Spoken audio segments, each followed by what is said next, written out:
નમસ્કાર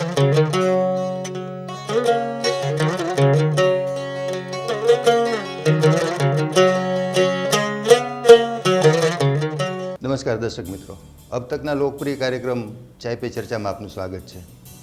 દોસ્તો, જીવનમાં આપણી જિંદગીમાં એક નાનકડી ખોટખાં પણ આવે તો પણ આપણે કેટલા બધા વિચલિત થઈ જતા હોઈએ છીએ, કેટલા બધા ડિસ્ટર્બ થઈ જતા હોઈએ છીએ. અને બાળકોમાં જ્યારે આવી કોઈ પણ એક નાનકડી ખોટખાં પણ આવે તો પોતાનું જીવન અને એના પરિવારનું જીવન જાણે ઝેર થઈ જતું હોય છે. પણ અત્યારે આધુનિક ટેકનોલોજી ને મેડિકલ સાયન્સ એટલું બધું આગળ વધી ગયું છે, ડેવલપ થઈ ગયું છે કે દરેક નાની મોટી ખોટખાં પણ દૂર થઈ શકે છે. આજે હું વાત કરવા જઈ રહ્યો છું બાળકોમાં બહેરાશ અને જે જન્મજાત ખોટખાં પણ હોય છે, મૂંગા બહેરા હોવાની. તો એને લગતી ચર્ચા કરવા, એ વિષયનું માર્ગદર્શન મેળવવા, મોટિવેશન મેળવવા આપણી સાથે સ્ટુડિયોમાં એક નિષ્ણાત ઉપસ્થિત છે. એ છે ડૉક્ટર નીરજ સુરીજી. મેડમ, આપકા સ્વાગત છે. હું મેડમનો પરિચય આપી દઉં કે મેડમ ગાંધીનગર સિવિલમાં ENT સર્જન છે અને गुजरात कोक्लियर इम्प्लांट प्रोजेक्ट ना नोडल ऑफिसर है. Welcome madam. Thank you. सबसे पहले तो मैडम ये बताइए कि बच्चों में जो डेफनेस होती है वो क्या होती है और कितने परसेंटेज बच्चे ऐसे होते हैं वो जो जन्मजात ऐसा एक खोट लेके, डेफनेस लेके अवतरते हैं, जन्म लेते हैं. Thank you very much. मैं ये बताना चाहूँगी कि हमारी ज़िंदगी में हम ऐसे बहुत सारे बच्चे देखते हैं जो काफ़ी डिसेबिलिटीज़ के साथ बॉर्न होते हैं. किसी को सुनने की तकलीफ़ होती है, कोई बच्चे को आँखों से तकलीफ़ होती है, किसी बच्चे को चलने में तकलीफ़ होती है, फिज़िकल डिफ़ॉर्मिटीज़ होती है. लेकिन अगर हम डिसेबिलिटीज़ को देखें तो हेयरिंग डिसेबिलिटी, सुनने की तकलीफ़ बच्चों में सेकंड मोस्ट कॉमन है. लेकिन अगर आपके पास एक बच्चा बैठा हुआ है और वो बाद में उठ के चला जाता है तो आपको कभी पता भी नहीं चलेगा ज़िंदगी में अपने कि वो बच्चे को सुनाई नहीं देता है. ये एक ऐसी डिसेबिलिटी है जो आपको दिखती नहीं है, लेकिन जब आप बच्चे से बात करेंगे तो आपको पता चलेगा कि बच्चा सुन ही नहीं सकता और बोल नहीं सकता. और अपनी बातों को अगर हम एक्सप्रेस नहीं कर सकते हैं तो उससे बड़ी तकलीफ़ ज़िंदगी में और कुछ भी नहीं होती है. हर साल जो बच्चे पैदा होते हैं उसमें से कितने बच्चे ऐसे होते हैं जो रोते नहीं हैं पैदा होने के बाद, या किसी को जॉइंटिस हुआ, या कोई बच्चा तकलीफ़ से पैदा हुआ और उनको कांच की पेटी में रखना पड़ा. कुछ बच्चों को 7 दिन रखना पड़ता है, किसी बच्चे को 1 महीना रखना पड़ता है. तो ऐसे बच्चे जो कांच की पेटी में जाते हैं उस समय जो उनको तकलीफ़ होती है पैदा होने के दौरान, उस समय कान की नस पे जो भी दबाव आता है वो बच्चों को बहरापन आता है. जो बच्चे कांच की पेटी में जाते हैं उसमें से 2 से 4 बच्चे 1000 बच्चों में बहरे पैदा होते हैं. और जो बच्चे नॉर्मल डिलीवरी से पैदा होते हैं उसमें से 1 बच्चा पर 1000 बहरा पैदा होता है. तो ज़्यादा मात्रा में बच्चे हमको वो मिलते हैं जो कांच की पेटी में गए ही हैं. तो हर साल गुजरात में 2000 से 3000 बच्चे ऐसे पैदा होते हैं जो सुन और बोल नहीं पाते हैं. अगर इन बच्चों को सही समय पे आपने आइडेंटिफाई नहीं किया या पेरेंट्स ने इन बच्चों की जांच नहीं करवाई तो ये बच्चों का टाइम लूज़ हो जाएगा और फिर इनको बहरे गूंगे की शाखा में जाना पड़ेगा और फिर ये एक नॉर्मल व्यक्ति का जीवन व्यतीत नहीं कर पाएंगे. मैडम, तो इसका मतलब ये हुआ कि कांच की पेटी में नहीं रखना चाहिए? नहीं, इसका मतलब ये नहीं हुआ कांच की पेटी में नहीं रखना चाहिए. इसका मतलब ये हुआ कि अगर कोई बच्चा कांच की पेटी में गया है तो आपको ये पता होना चाहिए कि उन बच्चों में आप बच्चों के आई टेस्टिंग होता है, बाकी टेस्टिंग होता है, तो कान का भी टेस्ट ज़रूर करवाएं. ये 2 मिनट की एक जांच होती है जिसको OAE टेस्ट कहा जाता है, ऑटो एकॉस्टिक एमिशन टेस्ट. बच्चे के कान में एक छोटा सा प्रोब रखा जाता है और तुरंत पता चलता है कि बच्चा सुन रहा है या नहीं सुन रहा है. कितनी बार हम पेरेंट्स से सुनते हैं ऐसे ऐसे करते हैं एक कान के पास, तो वो विजुअल स्टिमुलेशंस भी जाते हैं और उस समय भी मतलब आपको लगता है नहीं मेरा बच्चा सुन रहा है. कितने पेरेंट्स को हमने ये देखा है कि मोबाइल फ़ोन लेकर बच्चे के कान के पास लेके जाएं, गाना बजाएंगे और बोलेंगे नहीं मेरा बच्चा सुन रहा है. But that is not the right way to test. एक सिंपल टेस्ट होता है जो अब हर जगह अवेलेबल है और गुजरात सरकार एक पहली सरकार है हिंदुस्तान ने जिसको इस टेस्ट को मैंडेटरी किया है जो भी हॉस्पिटल में बच्चा बॉर्न हो रहा है, जो बच्चा वैक्सीन लगाने आ रहा है, या जो भी बच्चा 2 साल से कम है, उसको अपने कान की जांच करवानी ही है। उसके दौरान जो बच्चे मिलते हैं ये उनका ट्रीटमेंट हो सकता है और वो नॉर्मल ज़िंदगी व्यतीत कर सकते हैं। अच्छा मैडम, ये कब पता चलता है कि ये बच्चा सुन सकता है या नहीं सुन सकता? कितनी साल की उसकी उम्र होती है तब? जैसे ही बच्चा पैदा होता है 24 घंटे के दौरान के अंदर आपको पता चल सकता है कि आपका बच्चा सुन रहा है नहीं सुन रहा है। अगर आपको ओई टेस्ट के दौरान पता चलता है कि बच्चे को सुनने की तकलीफ़ है तो वो टेस्ट फिर से रिपीट होता है 3 महीने पे टू कंफर्म। क्योंकि कितनी बार ऐसा होता है कि कान में मैल होता है जब बच्चा पैदा होता है या कान के पर्दे के पीछे पानी भरा होता है तो टेस्ट फेल हो जाते हैं, पर उससे घबराने की ज़रूरत नहीं है। ये टेस्ट को आपको 3 महीने पे फिर रिपीट कराना है और फिर 6 महीने पे कंफर्मेशन के लिए एक बेरा टेस्ट आता है, वो करवाना है। अगर उससे कंफर्म हो जाता है कि बच्चा नहीं सुन रहा है 6 महीने पे, तो 8 महीने पे आप बच्चे का इलाज करवा के उसको नॉर्मल बच्चे की तरह कर सकते हैं। अच्छा मैडम, ये तो बात हुई कि जो हॉस्पिटल में बच्चे पैदा होते हैं उसका टेस्ट होता है, लेकिन हमारे रूरल एरियाज़ में घर पे डिलीवरी होती है, तो उसके लिए क्या? देखिए, government of Gujarat I think इस फील्ड में बहुत ज़्यादा वर्क कर रही है। हमारा एक सिस्टम है जिसको हम RBS के कहते हैं। ऐसे 20,000 से ये ज़्यादा डॉक्टर्स हैं RBS के कि जो फील्ड वर्कर्स की तरह रहते हैं। इनके अंडर आशा वर्कर्स वर्क करती हैं और आंगनवाड़ी वर्कर्स वर्क करते हैं। ये पोलियो ड्रॉप्स भी पिलाने जाते हैं। तो जब ये घर घर विज़िट के लिए जाते हैं तो ये इनके पास एक क्वेश्चनएयर होता है जो पूछना होता है कि 6 महीने के बच्चे ने स्माइल किया, आपने दूसरे कमरे से बुलाया एक 8 महीने 9 महीने के बच्चे के, तो वो आया आपके पास, आपने बच्चे को आवाज़ दी तो बच्चे ने चेहरा मोड़ा। अगर आपको ज़रा सा भी संकेत मिलता है कि ये एक्टिविटीज़ नहीं हो रही हैं, आप तुरंत सी निजी अस्पताल जो आपके सबसे नज़दीक है वहाँ जाइए, OE टेस्ट करवाइए। सरकार ने ये सुविधाएं अब सारे डिस्ट्रिक्ट हॉस्पिटल में उपलब्ध कराई है। अच्छा मैडम, बच्चों का डेफनेस और बड़ों का डेफनेस, उसमें क्या डिफरेंस होता है? देखिए, हम सब अपनी ज़िंदगी में किसी न किसी दौरान में एक डेफनेस को फील करते हैं। ये जो बच्चे हैं ये पैदा ही ऐसे होते हैं जिनकी नस काम नहीं कर रही है और ये गूंगे बहरे की उसमें आ जाते हैं। लेकिन कुछ बच्चे ऐसे होते हैं जो 8-9 साल पे होते हैं और उनको थोड़ा थोड़ा हमको डेफनेस देखने को मिलता है। और कुछ ऐसे होते हैं जिनका हमने पूरा बोल रहे होते हैं 15-20 साल पे बिल्कुल सुनना बंद हो जाता है ड्यू टू वायरल इन्फेक्शंस। जैसे हमने गाल पचौड़ी बोला, एक सिंपल इन्फेक्शन है, उससे भी कितनी बार ऐसे होता है कि नस पे दबाव आता है और बच्चा सुनना बंद कर देता है अगर आपने सही टाइम पे उस गाल पचौड़ी का मम्स का ट्रीटमेंट नहीं करवाया। और जैसे जैसे उम्र बढ़ती है, 50 साल 60 साल की उम्र होती है, हमको कुदरती डेफनेस आती है। हम लोग ऊंचा सुनने लगते हैं। हम अपने घर में बुज़ुर्ग में देखते हैं कि वो लोग ऊंचा सुनते हैं, हमको उनको हेयरिंग एड लगाना पड़ता है।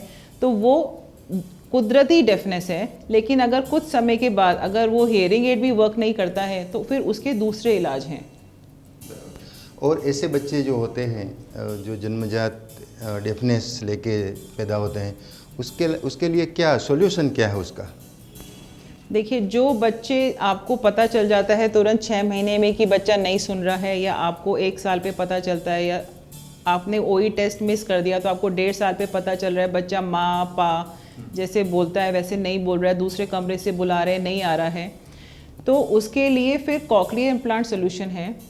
और कॉकलियर इम्प्लांट मैं फिर से कहना चाहूँगी कि हमारे गुजरात का सबसे बड़ा टेंडर है पूरे हिंदुस्तान में। साल में 1000 बच्चे ऑपरेट होते हैं गुजरात में कॉकलियर इम्प्लांट से, और ये सर्जरी के बाद ये बच्चे हमारे जैसे बिल्कुल नॉर्मल सुनते हैं और नॉर्मल जीवन व्यतीत कर सकते हैं।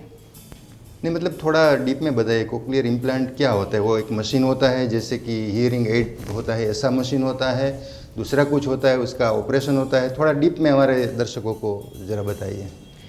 देखिए, हेयरिंग एड जो चीज़ होती है दैट इज़ अ मशीन जो आप सबने देखा है कान के पीछे लगाते हैं। हेयरिंग एड क्या करता है कि मैं जो भी बोल रही हूँ वो आवाज़ आप तक जोर से फेंकता है, लाउडली उसको एम्पलीफाई करके भेजता है। जैसे आपने देखा कि कोई लाउड स्पीकर से बोल रहा है तो आपको आवाज़ ज़ोर से सुनाई देती है, तो हेयरिंग एड यही काम कर रहा है आपके लिए, वो लाउड स्पीकर का काम कर रहा है। पर जिन बच्चों में डेफनेस ऑलमोस्ट 100% है, वो बिल्कुल नहीं सुन रहे हैं, तो उनमें हेयरिंग एड काम नहीं करेगी, क्योंकि आप आवाज़ ज़ोर से फेंकेंगे कोई फ़ायदा नहीं है, क्योंकि उनकी नस कान के 3 हिस्से होते हैं। हमारा एक बाहरी हिस्सा है, एक हमारा पर्दे के पीछे वाला हिस्सा होता है और एक अंदर नस के भाग वाला हिस्सा होता है। तो जो अंदर के नस के भाग वाला हिस्सा होता है उसमें छोटे छोटे हेयर सेल्स होते हैं और ये जो बच्चे जन्म से नहीं सुनते हैं उनमें ये हेयर सेल्स वर्क नहीं कर रहे होते हैं।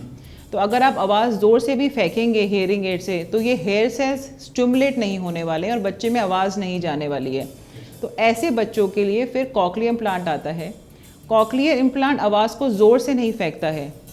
ये एक टाइप का इम्प्लांट है जिसको आप ब्रेन के अंदर फिट करते हैं। जो वो हेयर सेल्स जो मैं आपको बोल रही हूँ उनको ये स्टिमुलेट करता है, करंट देता है। इसमें एक इम्प्लांट है जो हम अंदर फिट करते हैं, बाहर एक प्रोसेसर आता है।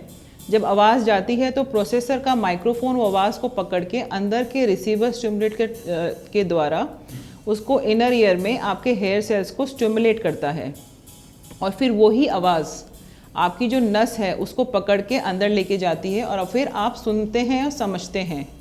ये मिली सेकेंड का काम होता है। तो वो जैसे आप मेरी आवाज़ सुन पा रहे हैं, फिर थेरेपी के बाद ये बच्चे सेम टू सेम वैसी ही आवाज़ सुनते हैं और ब्रेन उस बात को समझता है। अभी जैसे मैं आपसे बात कर रही हूँ तो ये आप सिर्फ सुन नहीं रहे हैं, आपकी ब्रेन इस बात को समझ भी रही है और इस बात को प्रोसेस भी कर रही है और आप एक थिंकिंग मोड में भी जा रहे हैं। तो ये बहुत सारी चीज़ें ब्रेन में एक साथ हो रही हैं। It is just not hearing. तो इम्प्लांट आपको आवाज़ दे के आपकी हियरिंग देता है आपको, लेकिन आपकी ब्रेन को वो चीज़ समझना भी बहुत ज़रूरी है। अच्छा तो इम्प्लांट मैं कहना चाहूँगी, यस। इम्प्लांट एक आपके लिए आर्टिफिशियल ईयर है। अच्छा। एक आर्टिफिशियल ईयर है कि मतलब आपका ये कान आपके लिए काम नहीं कर रहा है तो हम आपको एक दूसरा कान दे रहे हैं which is not normal, but उसको आर्टिफिशियल ईयर बोलेंगे हम लोग। अच्छा मैडम, ये इम्प्लांट होता है तो उसके बाद कोई उसकी साइड इफ़ेक्ट्स है क्या? लोगों को ऐसा डर होता है कि ब्रेन के साथ कुछ लोग सोचते हैं कि ब्रेन के साथ कुछ चेड़ा मत करना चाहिए, तो ये तो इम्प्लांट में तो ऐसा ही होता है, तो लोगों को डर लगता है कि उसमें बच्चे का क्या होगा, वो पागल हो जाएगा, ऐसा होगा वैसा होगा। ये बहुत एक नॉर्मल फियर है और शायद आपको और मुझे भी आएगा। अगर मुझे अपने 8 महीने के बच्चे का ऑपरेशन कराना है तो शायद मैं भी सोचूंगी और मैं भी क्वेश्चन पूछूंगी डॉक्टर से कि आप एक सर्जरी कर रहे हैं और ब्रेन में जा रहे हैं, क्या मेरे बच्चे का ब्रेन में कुछ ऐसा हो जाएगा कि बाद में वो ब्रेन नॉर्मल नहीं रहेगी, या वो कुछ और तरीके से सोचेगा, या उसमें कोई कॉम्प्लिकेशन हो जाएगा कोई। दिस इज़, ये सब एक नॉर्मल फियर है। बट मैं यहाँ पे ये बताना चाहूँगी कि हम ब्रेन को टच नहीं करते हैं। ये एक इम्प्लांट है जो आपके जो सिर में जो ये हड्डी आप फील करते हैं इसके ऊपर बिठाया जाता है और जो अंदर का उसका इलेक्ट्रोड है उसको आप नस के पास रखते हैं, पर आप ब्रेन में एंटर नहीं कर रहे हैं। तो कोई भी तरीके से, मतलब गांधीनगर में हमने 1000 से ऊपर सर्जरीज कर ली हैं, बट कोई भी तरीके से आज तक किसी भी बच्चे को कोई साइड इफ़ेक्ट और कोई कॉम्प्लिकेशन नहीं हुआ है। हमने 7 महीने के बच्चों की भी सर्जरी की है, एक साथ दोनों कान की भी ऑपरेशंस किए हैं। वो बच्चे बड़े हो गए हैं और अब बच्चे बोल रहे हैं, और अगर बाल से उनके इम्प्लांट्स कवर हो जाते हैं तो आप उनको बता भी नहीं पाएंगे कि ये बच्चे ऐसे बॉर्न हुए थे। तो मैं सिर्फ ये मैसेज देना चाहूँगी कि इम्प्लांट सर्जरी 1 घंटे की होती है और हम लोग ब्रेन को टच नहीं करते हैं, और ये जो फियर है इस फियर को निकाल देना चाहिए। इसकी वजह से मैंने ये देखा है कि कितनी फैमिलीज़ सर्जरी डिले करती हैं।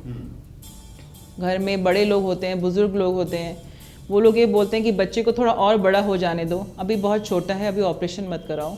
लेकिन ये समझना बहुत ज़रूरी है कि ब्रेन आपका जो विकास है, जो हमने बहुत कॉमनली सुना है कि 5 साल की उम्र तक ब्रेन का मैक्सिमम विकास होता है।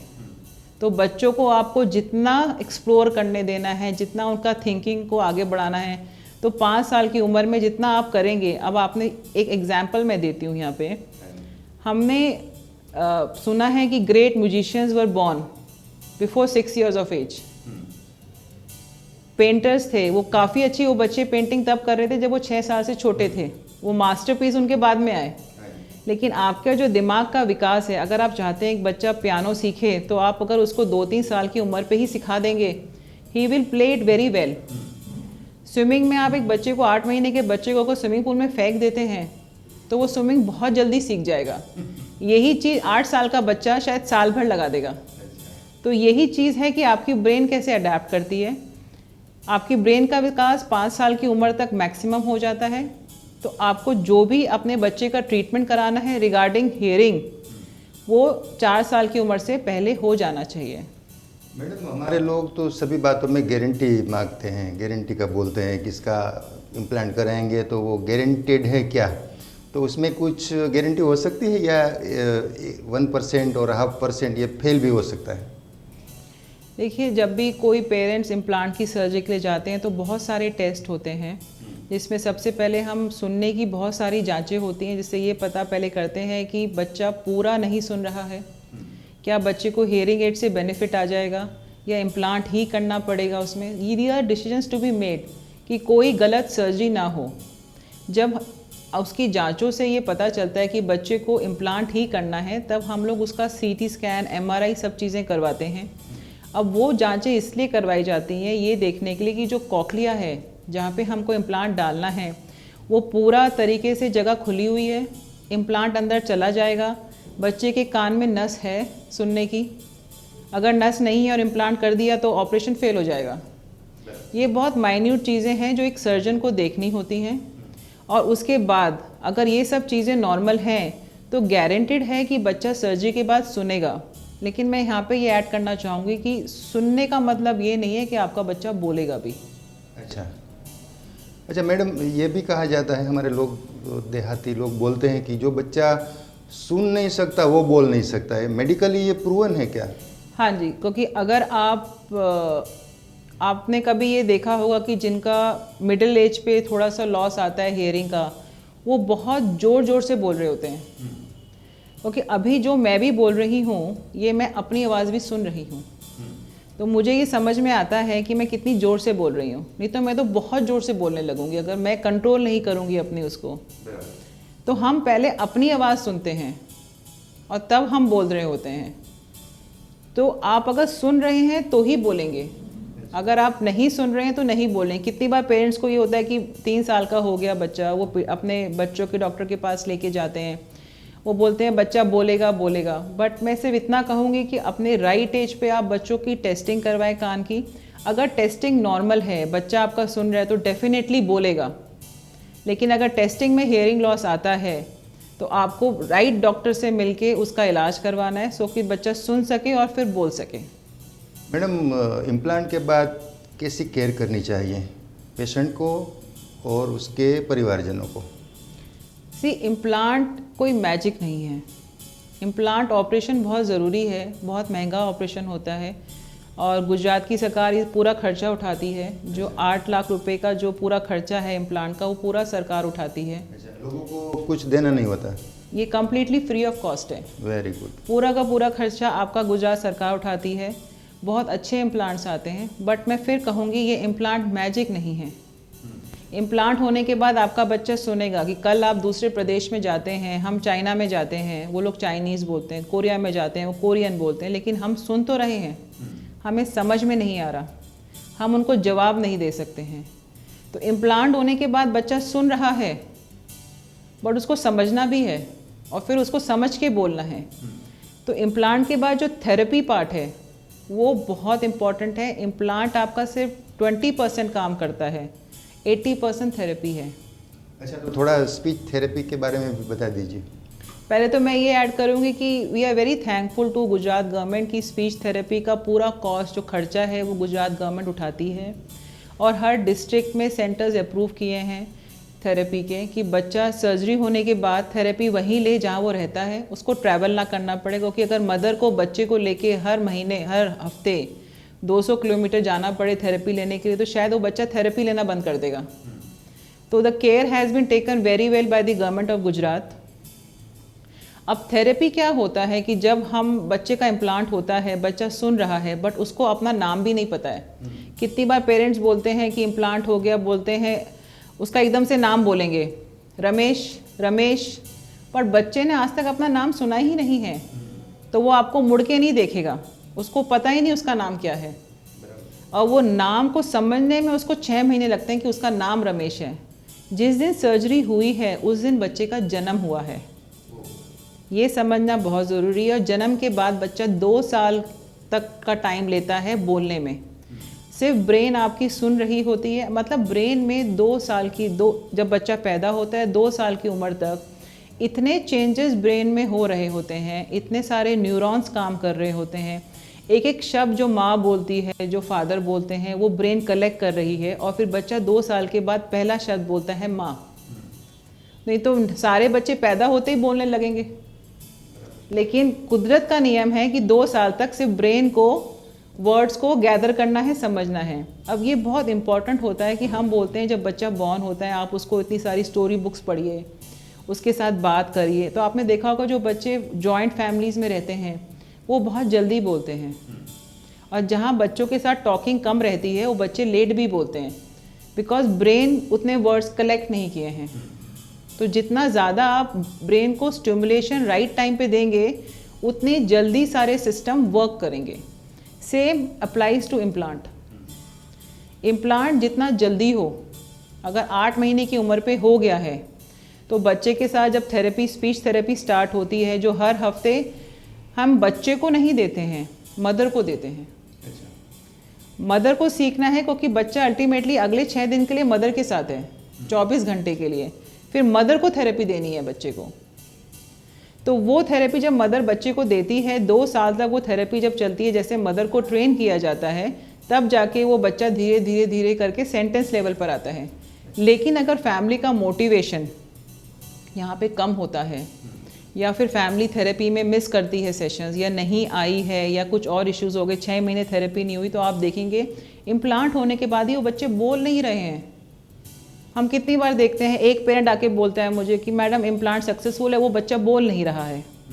बट वो कभी ये समझते ही नहीं है कि वो बच्चा क्यों नहीं बोल रहा, वो आए ही नहीं है थेरेपी लेने के लिए।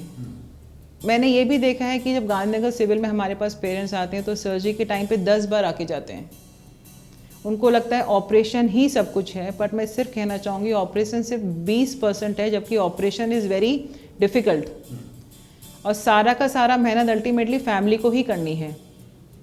एक एग्जांपल मैं यहाँ पे दूंगी, जैसे एक गाय का बच्चा पैदा होता है, वो तुरंत चलता है। आप उसके हाथ और पैर बांध दीजिए 6 महीने के बाद, और 6 महीने के बाद उनको खोल दीजिए, तो आप देखेंगे वो नहीं चल रहा है। ऐसा क्यों हुआ? तो इसको हम न्यूरोप्लास्टिसिटी कहते हैं। अगर आपकी ब्रेन को पता ही नहीं चला कि ये काम करना है तो वो कभी नहीं करेगी। तो अगर हमने ब्रेन को राइट टाइम पे स्टिमुलेट नहीं किया तो वो चीज़ अभी होने नहीं वाली है। जैसे आप देखते हैं कि ये डेफ बच्चे जो होते हैं ये क्यों लिप रीडिंग पे चले जाते हैं, ये क्यों साइन लैंग्वेज में बात करते हैं, क्योंकि हमारा एक विजुअल एरिया है यहाँ पे और ये हमारा सुनने वाला एरिया है। जब आपने इस एरिया को यूज़ ही नहीं किया तो क्या होगा, ब्रेन उस एरिया को धीरे धीरे धीरे धीरे ख़त्म करती जाएगी और आपका जो देखने वाला एरिया है वो सुनने वाले एरिया पे चला जाएगा। तो जब आप उनसे बात करेंगे तो उनको इशारे समझ में आएंगे, और अगर वो 6 साल की उम्र के बाद आपने इम्प्लांट किया तो ऑलरेडी वो सुनने वाला एरिया कवर हो चुका है देखने वाले एरिया से। तो फिर ब्रेन भी क्या करेगी, आप कितना भी स्टिमुलेट कर लीजिए, कितनी भी थेरेपी दे दीजिए, बच्चा मम्मी पापा से ज़्यादा बोलेगा ही नहीं। सो राइट एज पे सर्जरी होना it is very important. Secondly family को मोटिवेट होना कि थेरेपी बहुत इंपॉर्टेंट पार्ट है। अगर थेरेपी में कहीं भी वो लोग चूकते हैं या नहीं लेते हैं या फैमिली का मोटिवेशन नहीं है तो आपका बच्चा नहीं बोलेगा इम्प्लांट होने के बाद भी। थेरेपी में क्या सिखाया जाता है बेसिकली मदर को और उसके बाद बच्चे को? कैसे बोलना है, कैसे उसको प्रैक्टिस देनी है? मतलब मैं कुछ जानता नहीं, मेरे जैसे कई लोग होंगे जिसको पता ही नहीं कि ये थेरेपी क्या होती है। ठीक, देखिए स्पीच थेरेपी क्या होता है, इसमें स्टेजेस होती हैं 1 to 5 स्टेजेस। तो स्टेज 1 में बच्चे को पहले सिखाया जाता है स्वर और व्यंजन, उसको आवाज़ समझनी है। आप देखेंगे तो हमारी सारी की सारी हिंदी भाषा आ ई ऊ पे बनी है। तो बच्चे को पहले, इसको हम लोग थेरेपी में 6 लिंक साउंड्स बोलते हैं। 6 लिंक साउंड्स बच्चे को आ ई ऊ बच्चे को सुनाया जाता है और समझाया जाता है। तो बच्चे को पता चलता है कि ये आ है, अभी आ बोला है, अभी ई बोला है। जब बच्चे को आ ई ये सब समझ में आ जाता है फिर तो उनको इसी के आ के शब्द सिखाए जाते हैं। आम, आप, वो जो भी शब्द हैं। फिर ये चीज़ें आपको फिर विजुअल बतानी है। अगर आपको बच्चे को बताना है कि एक कुत्ता है और कुत्ता भाव भाव करके बोलता है, तो उसने कभी नहीं सुना। पहले आप उसको स्टोरी बुक से पढ़ाएंगे, फिर आप उसको लेके जाएंगे। जैसे न्यूबॉर्न बेबी कैसे होता है, पहले वो स्टोरी बुक्स आप पढ़ते हैं, फिर आप बोलते हैं देखो वो डॉग जा रहा है, ये ट्रेन जा रही है, बा बा बा बा बा बा ऐसे करके, छू छू छू करके। सेम चीज़ आप इस बच्चे को बताएंगे तो उसको कलेक्ट होगा। और जितनी बार आप एक शब्द को बच्चे के साथ बोलेंगे उतनी बार वो ब्रेन में कलेक्ट होगा। तो ये थेरेपी, ये जो है मैंने आपको अभी बताया, ये स्टेज 1 ऑफ थेरेपी है। पहले बच्चा आ ई ऊ सीखता है, फिर वो शब्द सीखता है। शब्द सीखने के बाद वो बच्चे को शब्द को जोड़ना है, उसको ग्रामर बोलते हैं। तो थेरेपिस्ट को उतना ट्रेंड होना है कि बच्चे को ग्रामर पर लेकर जाए और फिर बच्चे को सेंटेंस लेवल पर लेके जाए, जिसमें 2 साल का टाइम पीरियड चला जाता है। मैडम, इम्प्लांट की मिनिमम और मैक्सिमम एज लिमिट क्या होती है? देखिए, इम्प्लांट बच्चे के पैदा होने के 8 महीने के अंतर कर सकते हैं और मैक्सिमम 90 साल के बुज़ुर्ग में भी हमने सर्जरी की है। जैसे सपोज 80 साल पे हमें हियरिंग लॉस होता है, हमने हियरिंग एड लगाए हैं, लेकिन कुछ साल के बाद अगर हियरिंग एड काम नहीं करते तो हम बिल्कुल नहीं सुन सकते हैं, तब हमें इम्प्लांट करना पड़ता है।